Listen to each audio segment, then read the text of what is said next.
The Apple iPhone 17 Pro Max pushes the iconic iPhone in bold new directions and colors. It's recognizable but different in ways that make it eye-catching.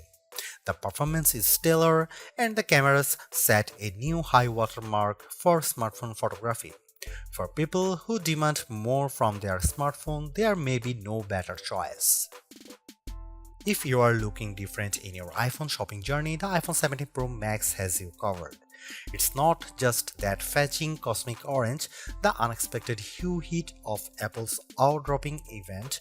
Apple's iPhone 17 Pro Max features a fresh design with new materials and a broad and bold product spanning camera plateau that adds a distinctive flair to what had become a somewhat tired design.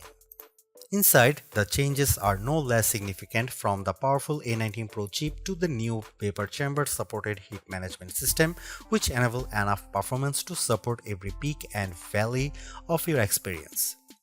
If you are fixated on cameras, the iPhone 17 Pro Max will not disappoint. There are now finally three 48-megapixel lenses that support a wide range of shooting styles. Perhaps the most notable of the three is the new 48-megapixel 4x optical zoom lens that also offers access to a sensor crop 8x zoom, which, thanks to selecting the center pixels from the larger sensor and an upgraded image pipeline, delivers some truly eye-popping photos. This is also an upgrade that makes a canny swap of titanium for aluminum a seeming downgrade, but one with some significant benefits, like the ability to apply that amazing new anodized orange finish and the ability to better distribute and dissipate heat. Finally, there's the price. It's the one thing you hope doesn't get an upgrade. And I am happy to report that Apple somehow held the line here. The iPhone 17 Pro Max still starts at $1,199 US. It's never been a cheap smartphone, but then this one is for the pros, and I think they will be very happy. I know I am. As for why you might buy the iPhone 17 Pro Max over the iPhone 17 Pro, that comes down to screen size, battery life potential, and the option to get up to 2TB of storage. Otherwise, these iPhones are identical. The iPhone 17 Pro Max was announced at Apple's eye-dropping event on September 9. Pre-orders began on September 12, and the phone arrives in stores and starts shipping on September 19. The iPhone 17 Pro starts at $1,199 US for the model with 256GB of storage, with that price rising to $1,399 US for 512GB of storage, $1,599 US for 1TB storage, and $1,999 US for 2TB of storage. The later configuration represents the largest storage capacity of any iPhone ever. Apple is likely getting undue credit for not raising the price of the base model iPhone 17 Pro Max. Component prices and supply chain issues relating to the geopolitical stage are surely putting pressure on the company. Somehow, too, Apple has held the line, and the base iPhone 17 Pro Max still starts at $1,199 US for 256GB model. The only difference in pricing comes into play when you stretch to the phone's new upper tier of 2TB, which is only available with the Pro Max model. That sends the price up to almost $2,000 US. It boggles the mind that we now consider paying almost $2,000 for a pocket-sized device to be rational. On the other hand, this is a true pro-level smartphone that, based on my tastes, is probably ready for pro photography and videography tasks, and when you put it like that, it might seem like a bargain. I saw enough leaks in the run-up to the iPhone 17 line launch to have a pretty good idea of what was coming, and to be honest, I was preparing to hate the iPhone 17 Pro Max redesign and colors. Yet, here I am now, quite pleased with the giant plateau, and yes, loving cosmic orange. In many ways, the iPhone 17 Pro Max is still undoubtedly part of long lineage of iPhones before it.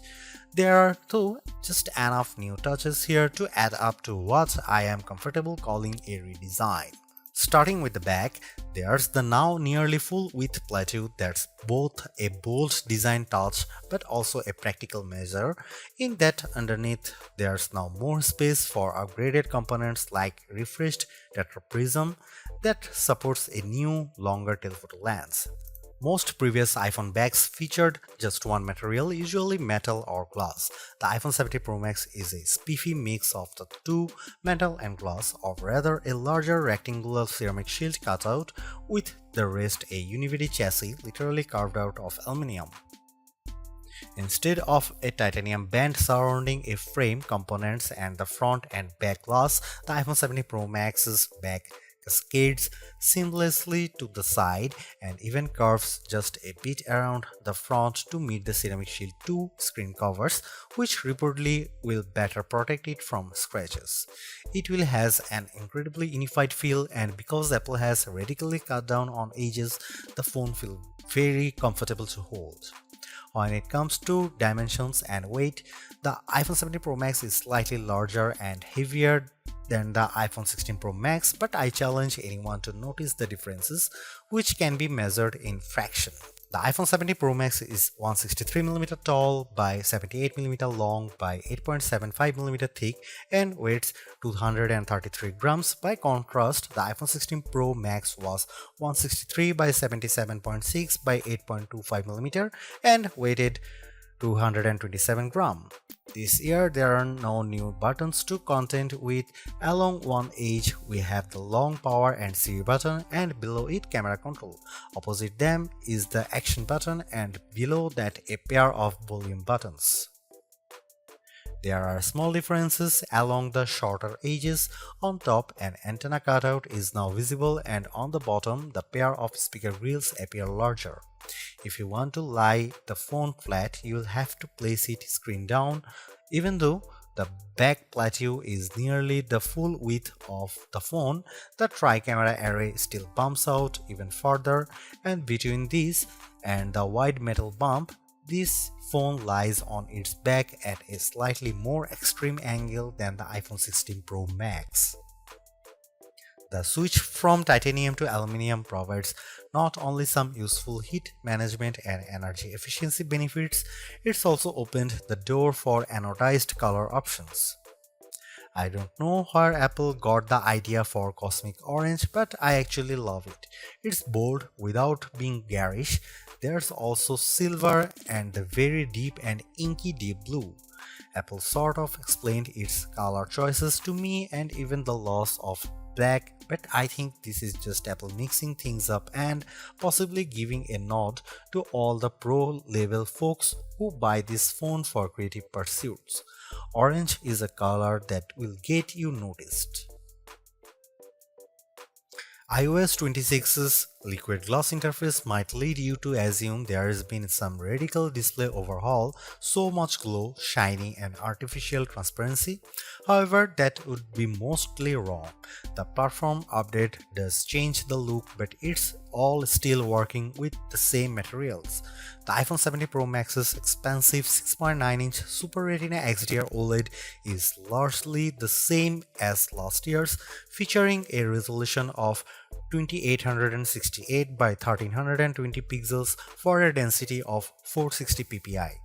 The ProMotion technology still automatically ranges from 1 Hz to 120 Hz, and it's always on, which means that even when you are in bed, you can make out the time and have glanceable notifications.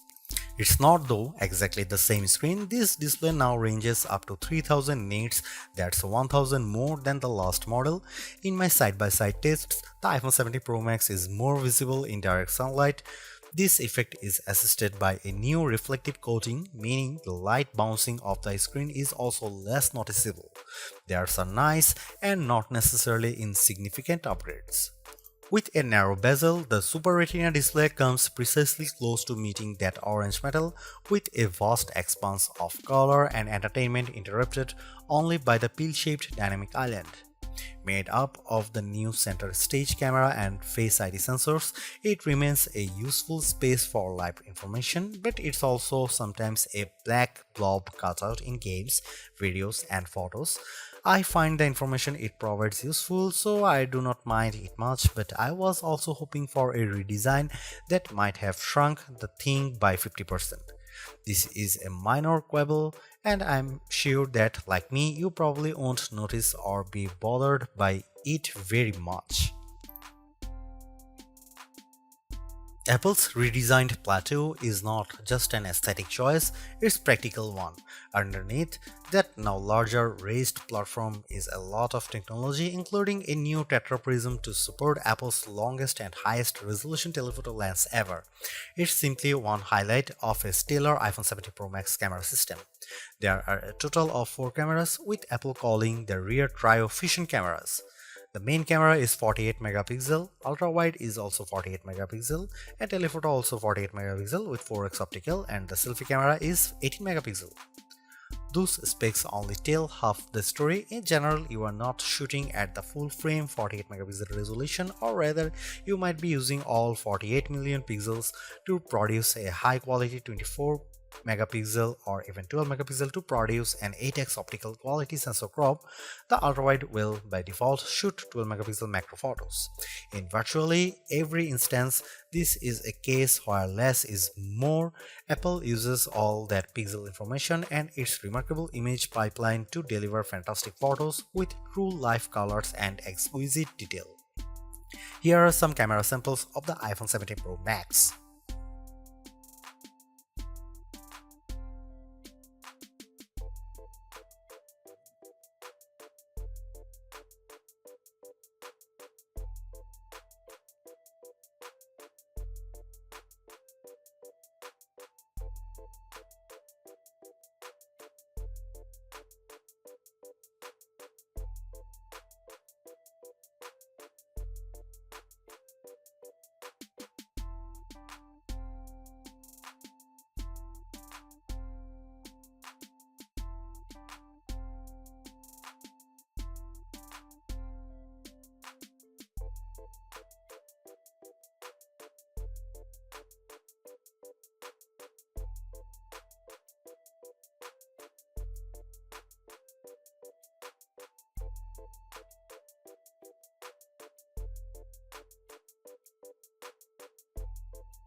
Few things contributes to the new look and feel of the iPhone 17 lineup as much as iOS 26.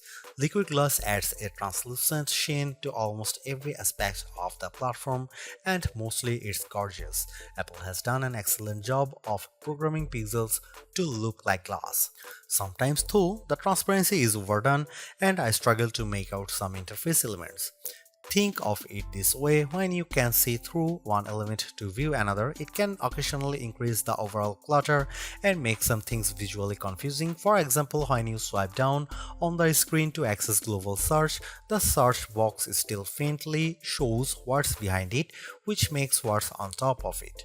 What you are typing a little harder to read. It's small issues that Apple could easily address in the next iOS update. In some cases too, like the new first-party app icons, control center, and dock, iOS 26 is a welcome update that gives everything a little polish without throwing out the most recognizable elements. Apple Intelligence gets a few updates, like live translation and the ability for images captured through visual intelligence to be transformed into calendar entries. I played a bit with Genmoji and Image Playground to experience those upgrades, but they are mostly minor and I still await the fully featured Siri that Apple has promised. The iPhone 17 Pro and iPhone 17 Pro Max might represent the most radical redesign of the iPhone in terms of internal components we have seen in quite some time. In a way, Apple's external changes are directly connected to those updates. Let's start though with the A19 Pro chip, which is now supported by 12 GB of RAM. It's a formidable combo, and in our benchmark, it raised the bar for single and multi-core Geekbench scores while also boosting things like frame rates in games. The A19 features a 6-core CPU and GPUs. On the GPU side, each core features its own neural accelerator. It's a system that ably handles 4K video editing and AAA gameplay with equal aplomb in games like Destiny Rising. Reflections and atmospherics like fog and smoke match what you might see on a console. What's more remarkable too is that as you do all this, the phone remains relatively cool, and even if it gets a bit warmer in general, there is no one identifiable hotspot. That's down to the new heat management system, which includes a long and narrow vapor chamber that sits on the top of the A19 Pro, which is placed near the center of the iPhone 17 Pro Max's body. As the A19 Pro heats up, the water inside the vapor chamber absorbs the heat and vaporizing the water, which then condenses on the other end of the chamber. The process repeats continuously to manage and transfer the heat out across the chassis and to the more heat-efficient aluminum frame. It's that kind of heat management that helps the phone maintain a high level of performance and, in my estimation, positively impacts battery life. Apple combines the power and efficiency with a larger battery to provide potentially a multi-day battery life. Now, in my experience, I went over 30 hours before I needed to charge the phone. However, I think it's too early to make a final assessment on battery life. I know my phone is busy copying 30,000 emails, updating photo libraries, and more background tasks relating to initial setup. In truth, I don't think I'll fully understand typical battery life for another month. In the meantime, I can tell you that battery life appears good, if not better, than the last generation, and your mileage may vary. Expect Q2 wireless charging, which if you have QI2 charger will be faster. The wired charging is faster too, but remember you will need to buy your own higher wattage wall charger to achieve those charge speeds. In my experience, I was able to charge the phone to 50% in just 20 minutes. Too bad this adapter isn't included in the package. In the communication space, this is in the US an eSIM only phone that supports dual SIMs and makes transferring phone numbers across devices a snap. There is more good news like Wi-Fi 7 support, Bluetooth 6 and emergency satellite communication, which at the time of this reviewing is still free. The iPhone 17 Pro Max is a stellar flagship phone based on my testing. You get a more powerful zoom camera, better sustained performance, and the longest iPhone battery life ever, a head-turning design. The iPhone 17 Pro Max is still behind the competition on AI and it's a bit thick and heavy, but overall it is easily one of the best big screen phones yet.